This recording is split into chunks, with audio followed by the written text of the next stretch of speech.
ang nag-deliver papunta sa bahay nila Pangulong Bongbong Marcos at Speaker Martin Romualdez mag-insert o magpasok ng 100 billion worth of projects sa BICAM. Sana po ay hindi nila ako mapatay bago ko mailabas ang lahat. Ginawa ko lang ang utos sa akin, pero ngayon, handa na akong harapin ang lahat. Ginagamit ng administrasyon ang buong resources ng bansa para tumahimik ako. That he will shoot me if I will talk.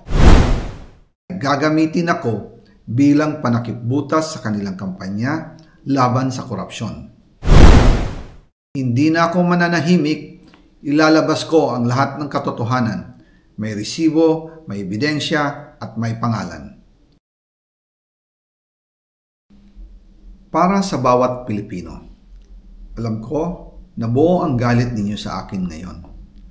Nauunawaan ko rin kung bakit, lalo na at malaki ang halagang nakataya. Pero bago kayo humusga, hayaan ninyong ipaliwanag ko ang buong katotohanan. Matagal akong hindi nagsalita dahil may direktang utos sa akin.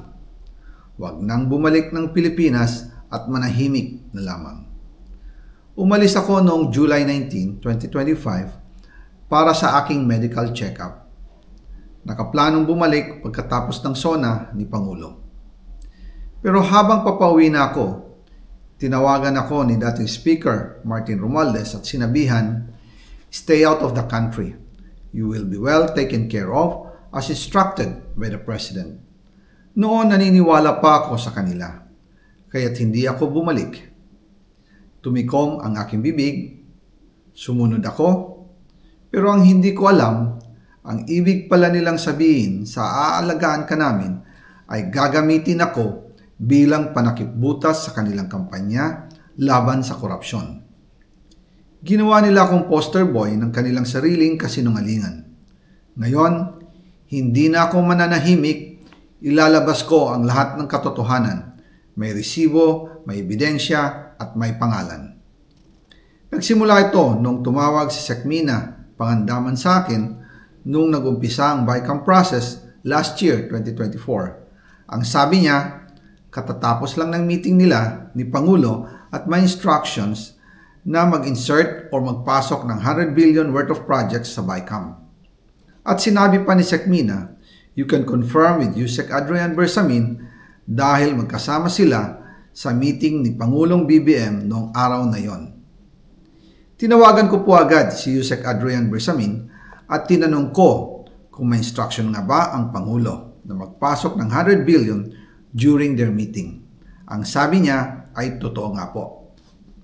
Right after our conversation, tinawagan ko po si dating Speaker Martin Romualdez at nireport ko ang instructions ng Presidente to insert the 100 billion projects. At sinabi niya sa akin, what the President wants, he gets.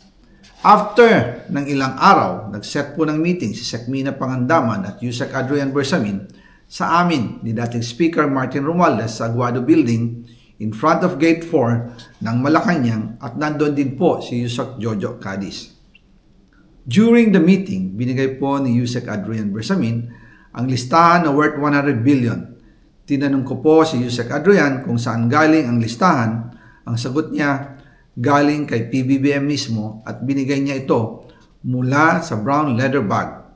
Nung sinabi po ni Yusek Adrian Bersamin yung brown leather bag, naalala ko noong nasa Singapore kami right after the elections of May 2022 sa Hilton Hotel, kami ni dating Speaker Martin and PBBM habang pauwi at pabalik ng Pilipinas, hinabol ng PSG ang brown leather bag at ang sabi ni PBBM, maiwan na lahat, wag lang ang brown leather bag.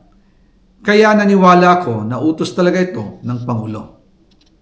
Pagkatapos ng ilang araw, I informed sina dating Speaker Martin Romualdez, Sekmina Pangandaman, Yusek Adrian Bersamin, and Yusek Jojo Cadiz na kung pwede 50 billion lang ang ipasok sa program funds dahil sobra ang DPWH funds versus sa DepEd. In practice, hindi pwede na mas malaki ang budget ng DPWH kaysa edukasyon. And yung balance na 50 billion, ilagay na lang sa unprogrammed funds for the 2025 budget dahil Office of the President din ang nagre-release ng lahat ng unprogrammed funds. Pagkatapos ng isang araw, tinawagan ako ni Sec Mina at sinabi ang mensahe ng Pangulo. Ipasok ninyo yan dahil pinangako na sa akin ni Speaker Martin yan at hindi na pwedeng baguhin.